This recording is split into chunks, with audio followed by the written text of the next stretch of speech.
Vincent Fache, on va parler avec vous du Kurdistan irakien. Vous avez couvert, je le disais, ce référendum. C'était il y a quasiment 3 semaines maintenant, 25 septembre. Quelle est la suite? On en a plus entendu parler. On a presque envie de dire que ça a été éclipsé par un autre référendum, le référendum catalan, à des milliers de kilomètres. Qu'en est-il aujourd'hui à Erbil? Aujourd'hui, à Erbil, le Kurdistan irakien subit un blocus en fait, économique de la part de Bagdad qui s'était opposé à ce référendum, tout comme l'ensemble de la communauté internationale, à l'exception d'Israël en fait. Donc voilà une réponse très forte de Bagdad, pacifique mais très forte, avec un blocus économique qui commence déjà tout doucement à faire un peu de dégâts, parce que Bagdad refuse évidemment cette indépendance. On parlait du Rojava, du Kurdistan syrien. Est-ce que vous avez abordé avec les Kurdes irakiens la question politique de l'avenir des Kurdes à travers la région? C'est vrai qu'il y a eu des grands meetings de campagne, notamment à Erbil, où il y a des Kurdes syriens, du Rojava donc, qui venaient, et alors ils ne peuvent pas voter, enfin, en fait, il y en a qui ont voté parce que le scrutin s'est tenu d'une manière un peu bancale, mais ils étaient extrêmement touchés et émus de se dire, voilà, nos frères kurdes irakiens vont voter sur leur indépendance, peut-être qu'on est les prochains. Il y a tout de même une grande différence, dites-moi si je me trompe, entre ce qu'on appelle le Rojava en Syrie et ce qu'on appelle le Kurdistan irakien. C'est justement ce statut d'autonomie poussé. C'est une région autonome aujourd'hui, clairement?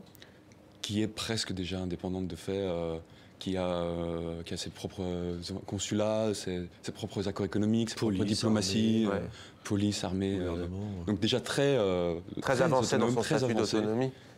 Très opposé finalement. Le projet politique et culturel au Kurdistan irakien n'a rien à voir avec ce qui se passe au Rojava. D'ailleurs, ils sont un peu en conflit.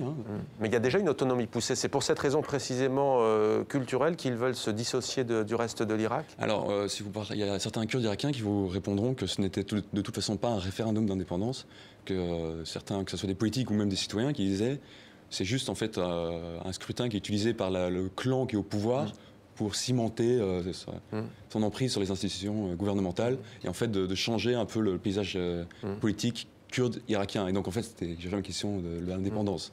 Ouais, c'est pas une déclaration d'indépendance, c'est mais de toute façon, un référendum. De toute façon, aujourd'hui, Massoud Barzani, qui est donc le président kurde irakien, dit on va négocier avec Bagdad. Donc il n'est pas question pour eux de déclarer unilatéralement l'indépendance. De toute façon, ils n'ont pas les moyens. Quand il dit c'est anticonstitutionnel un référendum, c'est vrai Alors, la constitution irakienne qui a été faite en 2005 dit voilà, d'ici 2007, on va voter sur les territoires disputés, que Erbil et Bagdad se disputent. Donc c'est un peu technique. Bon, ces référendums n'ont jamais eu lieu.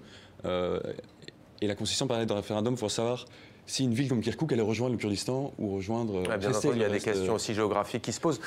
Juste une question, on parle aujourd'hui du Kurdistan, émission spéciale.